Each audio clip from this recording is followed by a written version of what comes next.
So Keir Starmer, you've got us to a really good start at the Labor Party conference, which are being held in Liverpool this weekend. Might you watch in a fucking watch fucking paint dry and watch that one or stick pins in my eyes. But anyway, Keir Starmer's got us to a roaring start yesterday. He was talking to the BBC journalist Laura Kuenssberg on a radio show or TV show. I didn't watch it, I just heard about it. And what he was saying was basically anybody who supports reform is racist. And that's it. So anybody who reports, that's one way of getting all the British public on your side.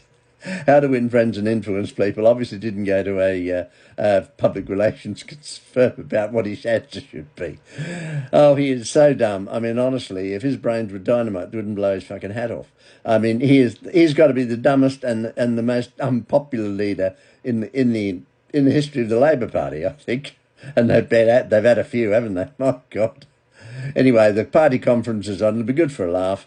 And nothing substantial will come out of it except for Rachel Reeves to make promises. She'll probably break at the drop of a hat if she feels like it. And I'll guarantee some of the things that are going to happen in the budget coming in November, and she'll say they probably won't, but they probably will, if you know what I mean. Nudge, nudge, wink, wink, say no more, Governor. Is VAT rises? Yep, that'll be tax rises. Yep, I guarantee it. Because they've got this black hole that they inherited, even though it's 15 months now since they were elected, and they're still blaming the Conservatives for everything. And you got to laugh. Oh my God, I saw it this morning. I hadn't heard about it, but somebody mentioned to me, you got to look at this, Pete. Somebody on one of my streaming programs sent me a message. A glorious exchange on GB News yesterday. Steve Reed, who, by the way, is, if you don't know who Steve Reed is, I didn't know who he was. He's the housing secretary, has been making a big song and dance conference about build, baby, build. You know, the government promised when they got into power they'd build 1.5 million homes during this parliament. 5 years. Three odd years to go of this lot. Can you imagine? Oh my God. Anyway, Bill Baby Bill. And he's also giving out caps, bearing the slogan. They're being dispensed all over the Labor Party conference to people who are willing to take them. Anyway, he was asked repeatedly, time and time again. He never answered the question by a reporter, I think her name, let me look, Camilla Tominey. Very nice lady on GB News, and she kept asking him how many houses. You're the housing minister, surely you know. He had no fucking idea, and he kept talking over her, and she kept persisting, how many. He said, well, I'm not Wikipedia. I don't have the exact, well, I'm not Wikipedia, you know. No, I'm not Wikipedia. I'm here to talk about your policy. Somebody's researched it for you, that's to Camilla, and given it to you, and someone hasn't researched it for me and didn't give it to me. You're the fucking housing minister. You're being interviewed on national television and you haven't done your research. And a load of Labor MPs and cabinet members have done this over previous months. I've listened to them. They come on these programs and they're totally unprepared. Unbelievable. That's ignorance for you. That's the people who are running this country. They're the people in charge of the cabinet. And it was so embarrassing in the end. In the end, she gave him the answer.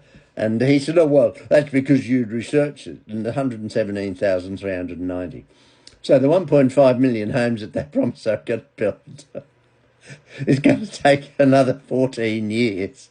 Oh, my God, imagine them being in power for another 14 years, ladies and gentlemen. Can you imagine that? Oh, my God.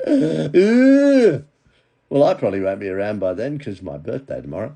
And I'll be 84, by the way, ladies and gentlemen. Thank you all for the very kind comments and things, and one or two quite funny ones, which I won't bother repeating.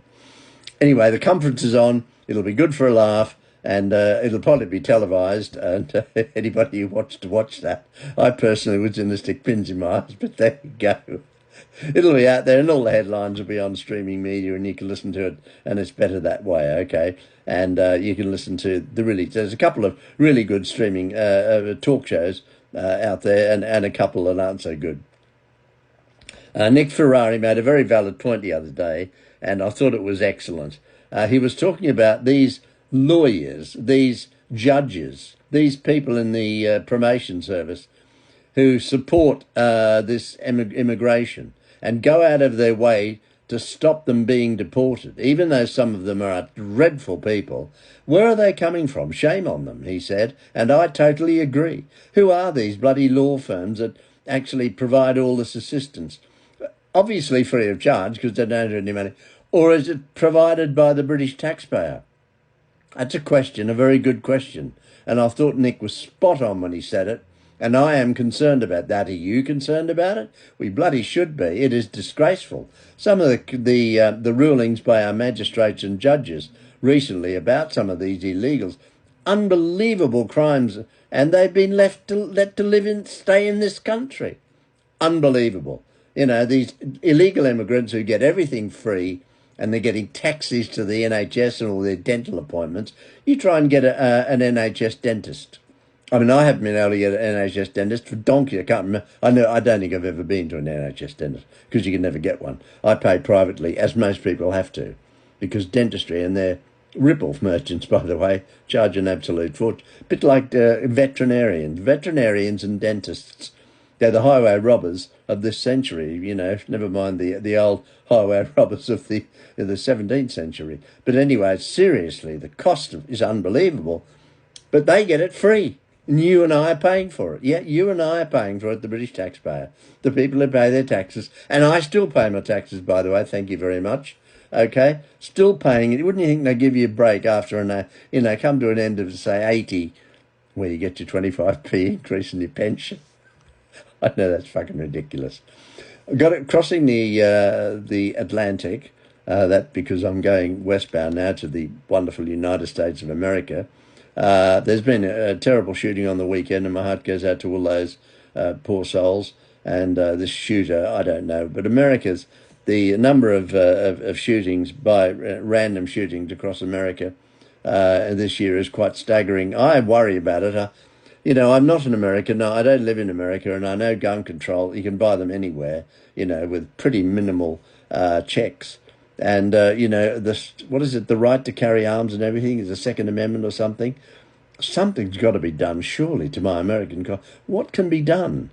I mean, it can't continue, can it? I don't know. I really don't know. I am very concerned about it. I don't know why I am, because I love America. That's why, and my family, you know, my daughter and grandchildren live there. And it's just a wonderful country. And of course, it doesn't affect most people, so people go on about their lives as normal. Before I go, I just have to comment. I thought some of the spectators at the Ryder Cup, it's a game of golf for Christ's sake. Okay, it's supposed to be a kind of a friendly thing. Well, it used to be, not anymore, according to American fans. And, you know, throwing the beer at the wife of Rory was absolutely appalling and disgusting. And that fan should be, in my opinion, should be bloody arrested and fined or something done. But the spectators was out of control. It was a disgrace by the American supporters. And by the way, you lost. They did have a big comeback in the end there, and I got a bit worried. I'm admitting I might have watched a bit of it. I don't normally watch golf, although I used to love golf, but I don't now, because it's a bit like watching kettling dry, isn't it? You know, a kettle boil. I'll get it in a minute. Anyway, we won. So well done. That's the end of it. Today is Monday, and it's the 29th, and birthday tomorrow, the big 84. Thank you all very much already. A lot of people have wished me happy birthday, and I thank you all very much indeed. You're very important to me, and I thank you all for the views and the likes and all the rest of it. And on this Monday, the 29th of September, just keep smiling, and I hope you're all healthy, wealthy, and wise by the end of the day. And I won the lottery, as I said the other day. Well, I got an email saying you've won a prize, and I went on there expecting to, you know, won £87 million or something. I didn't. But I did win 30 quid. I have to be open, I won 30 quid. So I was absolutely over the moon about it. So what should I do with it? I had to buy myself a bottle of Glenlivet, which I love. I bought a blended whiskey the other day because it was cheap, and it's pretty fucking ordinary compared to my Glenlivet, which is so smooth on.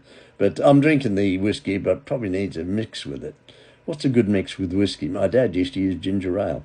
Anyway, I usually have it just on the rocks, but the Glenlivet is so smooth.